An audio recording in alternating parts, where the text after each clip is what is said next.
మహబూబాద్ జిల్లా కేసముద్రం మండల కేంద్రంలో ఏర్పాటు చేసినటువంటి గౌడల ఆత్మీయ సమ్మేళనం ముఖ్య అతిథిగా హాజరైనటువంటి కేజీకేఎస్ రాష్ట్ర అధ్యక్షులు రమణ, మాజీ ఎమ్మెల్సీ గండు సావిత్రమ్మ ఈ సందర్భంగా గోపా డివిజన్ అధ్యక్షులు చిలివేరు సమ్మయ్య రూపొందించబడినటువంటి కల్లు గీత కార్మిక సంఘం క్యాలెండర్ను ఆవిష్కరించి గౌరవులందరికీ నూతన సంవత్సర శుభాకాంక్షలు తెలుపుతూ ఈ నూతన సంవత్సరం నూతన ప్రభుత్వం ద్వారా గౌడలకు రావాల్సినటువంటి సదుపాయాలు సౌకర్యాలు సాధించుకుందామని గౌడలంతా కలిసికట్టుగా ఉండి రానున్న ఎన్నికల్లో ఎంపీటీసీలుగా, జెడ్పీటీసీలుగా, సర్పంచులుగా అన్ని గ్రామ స్థాయిలో, మండల, జిల్లా స్థాయిలో ఒకరికొకరు అండగా ఉంటూ పూర్వం కేసముద్రం మండలంలో సత్తా చాటినట్లుగా అధిక స్థాయిలో రాజకీయ వ్యవస్థను గౌడుల ద్వారా పాటిష్టం చేసేందుకు అందరూ ముందుకు వెళ్లాలని తీర్మానించుకున్నారు. కల్లుగీత కార్మిక సంఘం క్యాలెండర్ ని కేసముద్రం మండల కేంద్రంలో ఆవిష్కరించుకోవడం జరిగింది.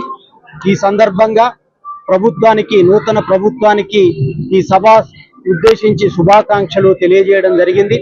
ప్రభుత్వం గీతా కార్మికుల సమస్యల్ని తెలుసుకొని వెంటనే పరిష్కారం చేయాలి అని చెప్పి ఈ రోజు ఈ క్యాలెండర్ ఆవిష్కరణ సభలో తెలియజేయడం జరిగింది.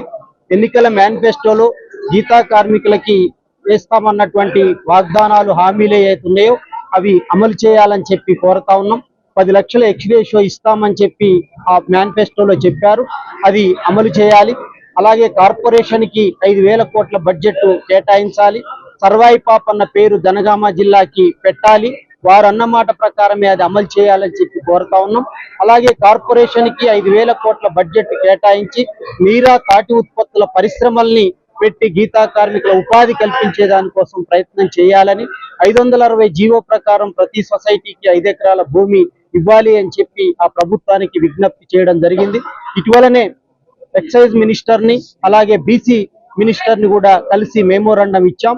త్వరలో ఇక్కడ ఎమ్మెల్యే గారులకు కూడా మేము మెమోరాండాలు ఇస్తాం. అవి పరిష్కారం చేయాలి అని చెప్పి కోరుతున్నాం. చేస్తుంది అనేటువంటి ఆశాభావం కూడా మాకు ఉంది అని చెప్పి ఈ సందర్భంగా తెలియజేస్తాం. కల్లు గీత కార్మిక సంఘం 2024 క్యాలెండర్ ఆవిష్కరణలో సందర్భంగా మా అతిథులు రాష్ట్ర అధ్యక్షులు ఎంవి రమణ గారికి, జిల్లా కమిటీకి, రాష్ట్ర బాధ్యులకి మా కోరికను మన్నించి వచ్చినటువంటి మా తల్లి మహబూబాద్ శాసనసభ్యులు ఉమా మురళీనాయక్ గారికి శిరస్సు వంచి నమస్కారం తెలియజేస్తూ, మా తరఫున మా మహబూబాద్ నియోజకవర్గంలో దాదాపు 46-48 వేల మంది గౌడ కుటుంబాలు ఉన్నాయి. అందరూ కూడా గీతా వృత్తిని నమ్ముకొని ఉన్నారు. గత ప్రభుత్వం, గత పాలకులు మమ్మల్ని వంచి మోసం చేసినారు.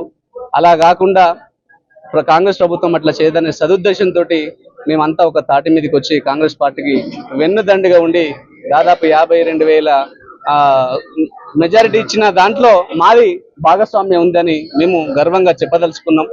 దానికి అనుగుణంగా మా రాష్ట్ర అధ్యక్షులు వారు చెప్పినట్టుగా మాకు ప్రతి గ్రామం లోపల జియో నెంబరు 60 అమలు చేసి ప్రతి గ్రామానికి 5 ఎకరాల భూమి ఇచ్చే విధంగా మా శాసనసభ్యులు గారిని నిర్ణయించుకోవడం జరిగింది.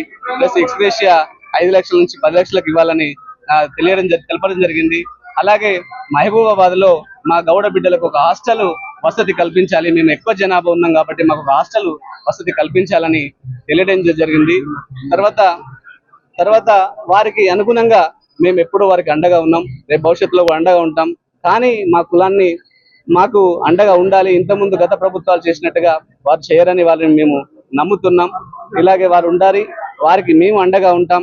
రేపు రాబోయే స్థానిక ఎలక్షన్లు కూడా మా కులానికి నియోజకవర్గ స్థాయిలో ప్రాతినిధ్యం వహించే విధంగా మాకు వారి ఆశీస్సులు, వారి అండదండలు ఉంటాయని ఆశిస్తూ ఈ అవకాశం ఇచ్చిన రాష్ట్ర కమిటీకి, మా కోరికను మన్నించి వచ్చిన మా ఉమ్మమ్మకి మనస్ఫూర్తిగా ధన్యవాదాలు తెలియజేస్తూ సెలవు తీసుకుంటున్నాను. Thank you.